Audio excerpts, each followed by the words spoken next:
This video is going to show you how to use the progress monitoring feature of ClassMax. And to begin that process, you have to set your standards of instruction. So I'm going to come up here and I'm going to select standards. And we pre-fill Common Core standards for you, but you can also add in custom standards. And these would be any kind of skills that you would like to track in addition to standards that you teach. Those instructions for uploading custom standards can be found in our custom standards video tutorial. Today I'm going to teach in my regular Common Core standards, and so I'm going to select reading, literature, and I'm going to teach these two standards today, and I'm going to assign those to my students. Now I'm going to teach my class. So I've taught a really great lesson, and as I teach it, I get a question from Aaliyah. Aaliyah asked me a low-level question that tells me that she doesn't understand the instruction.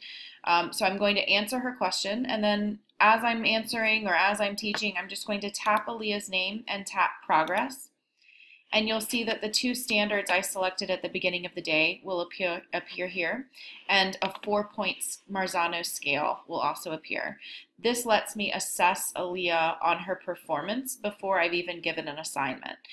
So she asked me a low-level question. I'm going to tap the number 1 because she was performing below standard proficiency, and I can either leave a note or I can leave it blank. I might record a note to myself just to let me know why I scored her low on that particular standard. Asked a low-level question. Now I'm going to assign that progress to her, and so I've recorded progress for Aaliyah on that specific standard.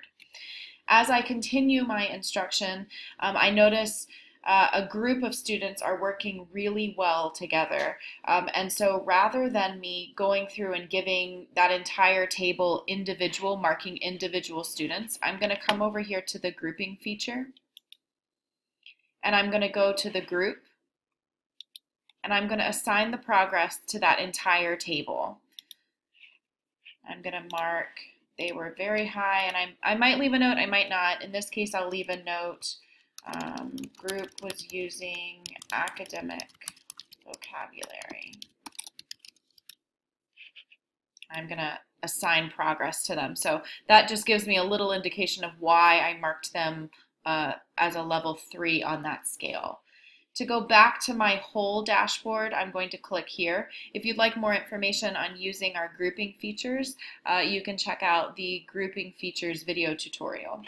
I'm going to go ahead and switch back to my whole class dashboard here. So you've seen that I've assessed progress for an individual student as well as for a group of students. Let's say that I teach a lesson and my whole class is struggling with it. It just either my lesson didn't go well or they didn't understand, but something didn't go well. I'm going to come up here and I'm going to select whole class. From the whole class menu, I can assign progress to an entire class of students. And I'm going to mark them low on that and assign that out. Now that progress has gone to every student in the class. Obviously, you would not use that frequently because it's very infrequently that you'd have an entire class performing low. But let's say you have a low performing class or a high performing class and they do sort of rise and fall together. That might be a time saver that you use there. Now, as I've been teaching, I've now turned my students loose and they are working on their own on an assignment. As that's going on, I'm going to come over to my reporting, and this is where the data begins to drive my instruction instantly in class. I'm going to select reporting, and it's going to pull up my standards that I taught that day in class. Now, because I marked my whole class as a certain score, that's what's showing here, that everyone's been marked for that progress. If I came up and I selected the particular student that I looked at, it's going to show that she scored individually on that. So I can see where she scored when I put that in individually for her. You can see that she scored low twice, and then I gave the whole class the level 2 score. So she may not actually be at the level 2. That's just something I want to keep in mind for my data purposes. Now let's go back to looking at reporting for all students. I'm going to back my clock up here my calendar, and give myself a larger spectrum of data to look at. So I'm going to come in and drill down into this particular standard, and I notice that I have groups of students here at the levels that they're performing. I might choose to go ahead and pull out this group here. They're performing above grade level, so I might go ahead and rather than have them continue with a grade level assignment, I might just pull those kids into a small group and start an enrichment activity with them. I may also choose to pull out, this is a rather large group, but I might choose to start pulling out select groups from this group of kids performing below grade level on that specific standard.